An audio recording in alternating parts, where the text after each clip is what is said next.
तो बच्चों आज हम पढ़ेंगे फोर्स को। तो ये है एक एग्जांपल ऑफ फोर्स का। तो एक अनदर एग्जांपल है हमारे पास फोर्स का, वो है ये। एक एग्जांपल और देता हूं जो आपकी एनसीईआरटी में गिवन है, वो ये है फोर्स का एग्जांपल, लेकिन मैं इसके साथ कर नहीं सकता क्योंकि ये हो जाएगी खराब। तो भैया हमने 3 चीजें पढ़ी फोर्स के बारे में। फोर्स इज पुश, पुल और स्क्वीज।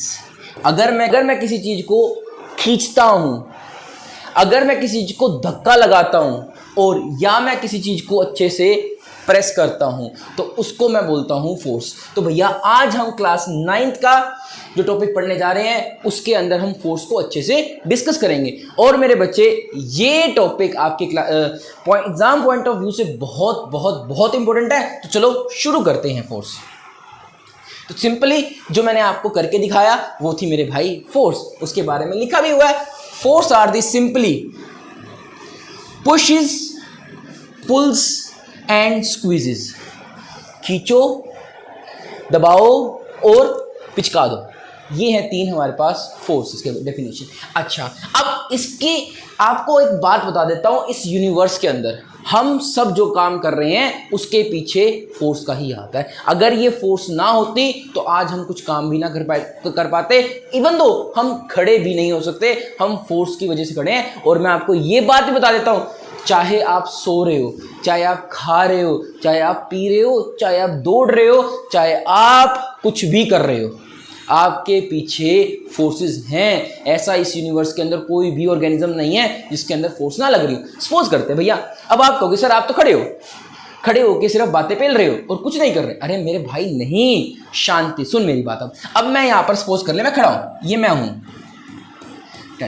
ठीक है। अब मैं यहां पर खड़ा हूं तो भैया ग्रेविटी मुझे नीचे की तरफ खींच रही है।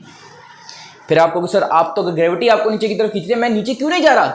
क्योंकि जिस फर्श के ऊपर मैं खड़ा हूं वो फर्श भी मुझे ऊपर की तरफ धकेल रहा है।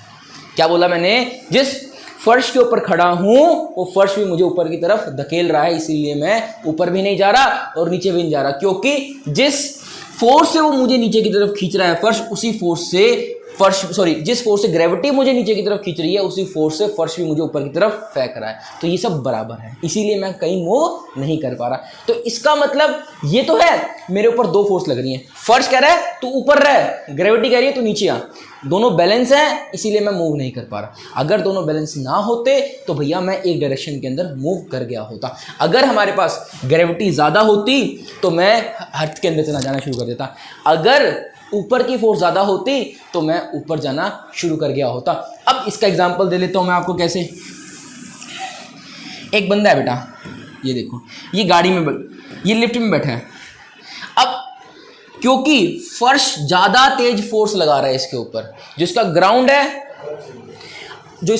है उससे ज्यादा ये फोर्स लगा रहा है। चलो मैं आपके आगे कलर चेंज कर देता हूं आपको और अच्छे से विजुअल हो, ठीक है। अब ग्राउंड ज्यादा फोर्स लगा रहा है इसीलिए ये ऊपर जा रहा है। आगे बात समझ में? तो फोर्स क्या है? फोर्स कुछ भी नहीं है मेरे भाई। फोर्स क्या है? किसी चीज को खींचो या किसी चीज को दबाओ या किसी को पिचका दो। और इस यूनिवर्स के अंदर कोई भी चीज ऐसी नहीं है जिसके ऊपर फोर्स ना लग रही हो। तो force is the ultimate force जो हमारे ऊपर लगती है मेरे भाई कभी ना कभी। तो चलो आगे चलते हैं। आई होप आपको समझ में आया होगा। इसको मैं भी मेरे भाई डिटेल में कराऊंगा जो मैंने आपको बताया। बस एक बात याद रखना, हम कहीं पर भी हों हमारे ऊपर फोर्स लग रही होती है। इस यूनिवर्स के अंदर मेरे भाई आप कहीं पर भी चले जाओ आपके ऊपर फोर्स जरूर मिलेगी। तो चलो करते हैं शुरू। उससे पहले मेरे भाई अब फोर्स को मेजर करते हैं हम न्यूटन्स में। याद रखना, फोर्स को मेजर करेंगे हम न्यूटन के अंदर। न्यूटन मेरे बच्चे इस आइजैक न्यूटन के नाम पर ही दिया गया है, न्यूटन। अब इसके अंदर भी ट्विस्ट है, जब हम न्यूटन को लिखेंगे ना तो स्मॉल एन से लिखेंगे, लेकिन जब हम इसके यूनिट को शो करेंगे ना तो कैपिटल एन का यूज करेंगे। इस बात को याद रखना। अब दूसरी बात, अब आपने ना इससे पहले वाला चैप्टर को अच्छे डिटेल में पढ़ चुके हो, तो आपको पता है 2 टाइप की क्वांटिटीज होती है हमारे पास। एक तो होती है वेक्टर और दूसरी होती है मेरे भाई मेरे पास स्केलर। अब फोर्स इसका एग्जांपल है, वो है मेरे बच्चे मेरे पास कौन सी क्वांटिटी है? फोर्स है मेरे पास मेरे बच्चे मेरे पास वेक्टर क्वांटिटी। कैसी क्वांटिटी है? Vector quantity. वेक्टर क्वांटिटी का मतलब क्या होता है? इसके पास अपनी डायरेक्शन है, इसको फर्क पड़ता है आप किस डायरेक्शन के अंदर मूव कर रहे हो। अभी बता देते हैं आपको, जैसा मैंने आपको बताया,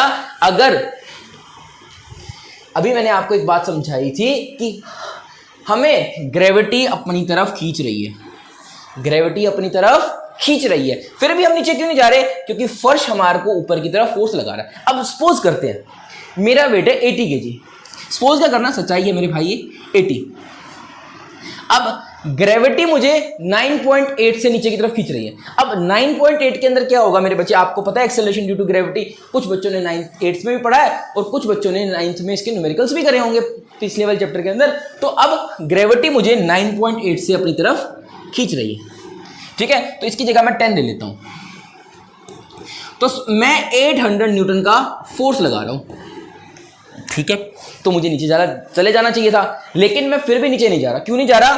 क्योंकि कहीं ना तो कहीं मेरे बच्चे हमें ऊपर कौन मुझे फेंक रहा है, ऊपर कौन मुझे फेंक रहा है? फर्श मुझे अभी भी ऊपर फेंक रहा है। जिस फ्लोर पे मैं खड़ा हूं वो मुझे ऊपर की तरफ संभाले बैठा है, वो मुझे नीचे नहीं जाने दे रहा। तो अब आपने बात देखी कि ग्रेविटी नीचे लग रही है, फर्श ऊपर कह रहा है, तो यहां पर भी 800 न्यूटन होगी, यहां पर भी 800 न्यूटन होगी, तभी तो मैं कहीं जा नहीं पा रहा, तभी तो मैं आगे भी नहीं जा पा रहा, मैं पीछे भी नहीं जा पा रहा। अब इससे आप एक दो बातें समझ गए कि फोर्स दो तरह की हो सकती है, एक तो होती है बैलेंस्ड और दूसरी हो सकती है अनबैलेंस्ड। बैलेंस्ड का मतलब क्या है मेरे बच्चे? जहां पर नेट फोर्स क्या आ जाए, जीरो, और अनबैलेंस्ड में नेट फोर्स जीरो नहीं होती। इसको मैं डिटेल में कराऊंगा। अभी आप बात ये समझिए कि 800 इधर लगी, 800 ऊपर की तरफ लगी, तो नेट फोर्स आ गई जीरो। मेरे भाई हमने स्केलर क्वांटिटी में क्या पढ़ा था कि हम हर एक क्वांटिटी को अगर ऐड करेंगे, सिंपली ऐड करते चलेंगे, तो उसको बोलता हूं मैं क्या? Scalar quantity. जहां पर डायरेक्शन का कोई मतलब नहीं होता, यहां पर डायरेक्शन रिवर्स हो गई, तो हमने क्या करना पड़ा? मुझे माइनस लगाना पड़ा मेरे बच्चे, तभी तो जाके नेट फोर्स जीरो आया, अदरवाइज नेट फोर्स जीरो आता ही ना।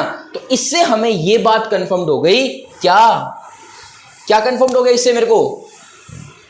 Force is a vector quantity, not a scalar quantity. अब एक एग्जांपल ले लेते हैं मेरे भाई आपके आगे। तो भैया आपको ये बात समझ में आ गई, force is a physical quantity, both. इसके पास स्ट्रेंथ भी है, मतलब मैग्नीट्यूड कि कितनी है।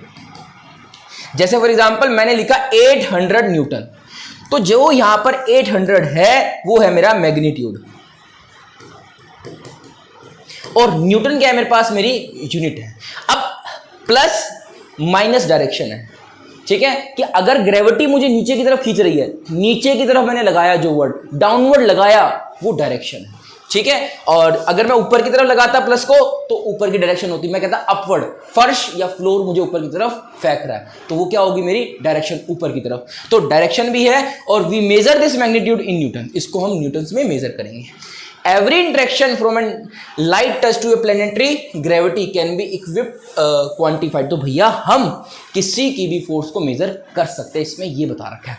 अच्छा, अब आपके दिमाग में होता है सर मुझे ना एक काम करना है, बस मुझे एक तरीका बता दो आप जिससे मैं एक न्यूटन को मेजर कर सकूं। तो एक काम करना, अपने पास वाली किसी भी एक शॉप में जाना, वहां पर एक काम करना, आप 0.1 kg या फिर 100 ग्राम का कुछ भी सामान उठा लेना। सोच करना, उसको कहना भैया 100 ग्राम टर्मरिक दे दे मुझे, 100 ग्राम नमक दे दे, 100 ग्राम चीनी दे दे, तो आपको 100 ग्राम तोल के नमक दे देगा। अब आपको पता है इसको मैं 0.1 kg लिख सकता हूँ।